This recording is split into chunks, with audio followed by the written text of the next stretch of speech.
আসসালামু আলাইকুম প্রিয় ফেসবুক প্ল্যাটফর্মের বন্ধুরা, দেখেন আজকে আমাদের ঘাটাইল করোনা ভূমিকম্প হয়ে আমাদের কুলাইতলা বট গাছটা একদম একদিকে কাত হয়ে গেছে। অনেক ভয়াবহ ভূমিকম্প হয়েছে।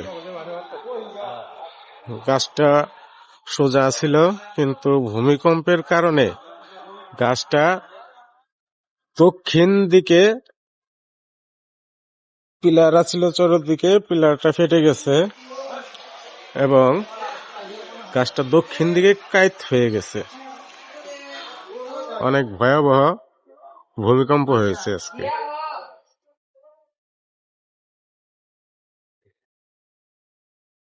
দেখেন দূর থেকে অনেকখানি বোঝা যায় যে গাছটা অনেক কাত হয়ে গেছে।